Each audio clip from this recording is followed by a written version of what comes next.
किसी ने बड़े कमाल की बात कही है कि मुश्किलों से कह दो कि उलझा ना करे हमसे, मुश्किलों से कह दो कि उलझा ना करे हमसे, हमें हर हाल में जीतने का हुनर आता है।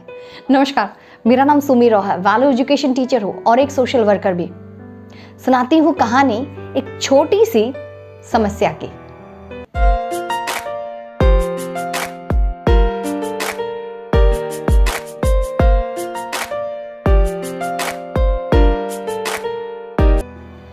एक 10 साल का लड़का जो है हर रोज अपने पिता के साथ पास की पहाड़ी पर घूमने जाया करता था। एक बार बेटे ने अपने पिता से कहा कि पिताजी, क्यों ना आज हम एक रेस करें, एक दौड़ की प्रतियोगिता लगाएं। पहाड़ी के चोटी पर जो सबसे पहले दौड़कर पहुंचेगा वो रेस जीत जाएगा। हारने वाले को जीतने वाले की एक इच्छा पूरी करनी पड़ेगी। बेटे की बात सुनकर पिता जो है तुरंत रेस में भाग लेने के लिए तैयार हो जाते हैं। रेडी स्टेडी गो कहते ही दोनों दौड़ना शुरू कर देते हैं। कुछ दूर जाने के बाद पिता जो है वो अचानक से रुक जाते हैं। ये देखकर बेटा जो है चिल्लाते हुए कहता है, पिताजी आप रुक क्यों गए? क्या आप जो है अभी से हार मान गए? जवाब में पिता जो है वो कहते हैं, नहीं बेटा, असल में मेरे जूतों में ना कुछ कंकड़ पड़ गए हैं, बस मैं उसी को ही निकाल रहा था।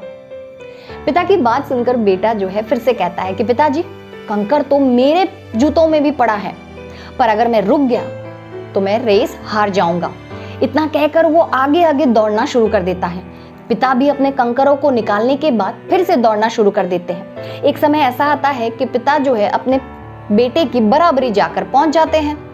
बेटे के पैरों में भी अब थोड़ी थोड़ी सी चुभन होने लगती है और दर्द शुरू हो जाता है।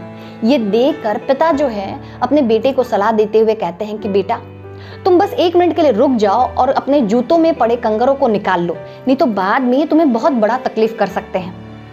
बेटा जो है अपने पिता को सलाह ना मानते हुए कहता है कि पिताजी, अगर मैं रुक गया तो मैं रेस हार जाऊंगा और फिलहाल मेरे पास इसके लिए समय नहीं है। इतना कहते ही वो आगे बढ़ जाता है। कुछ समय बाद उसके पैरों की तकलीफ बढ़ने लगती है और उसके दौड़ने की गति भी धीमी होने लगती है।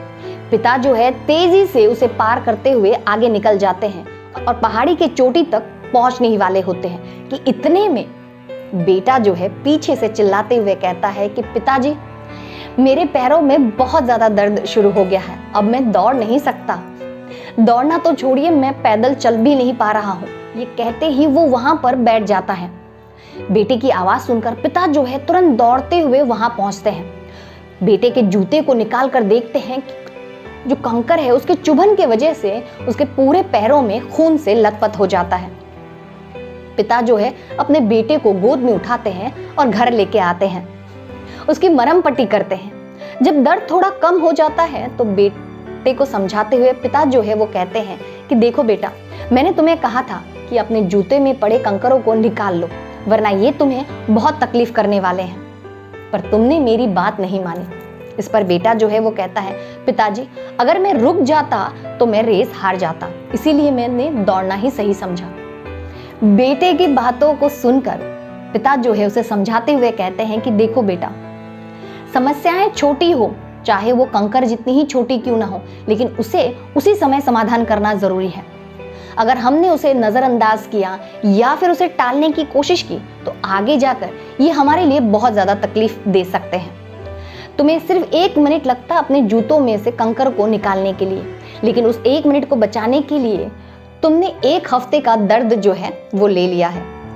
छोटी समस्याएं भले ही छोटी लगने लगी हों, लेकिन बाद में वो जाके हमें दुगना तकलीफ देती है। इसीलिए सही समय पर उसका इलाज करना बहुत जरूरी होता है। हमारी जिंदगी भी ना ऐसे छोटे छोटे कंकरों से भरी पड़ी है, छोटी छोटी समस्याओं से भरी पड़ी है, जिसे हम नजरअंदाज करते हैं, उसे टालने की कोशिश करते हैं क्योंकि हमें लगता है वो छोटी सी समस्या है। लेकिन यही छोटी सी समस्या बाद में धीरे धीरे कर बड़ी समस्या बन जाती है और हमें ज्यादा नुकसान पहुंचाती है। यही है कि छोटे रहते ही आप उसका समाधान कर लीजिए, वरना बाद में आपको ज्यादा परेशानी होगी। कहानी अच्छी लगी शेयर जरूर करिएगा। मिलेंगे नए कहानी और नए थॉट के साथ मेरे इसी ही चैनल पर। तब तक के लिए खुश रहिए, स्वस्थ रहिए। हरिओम।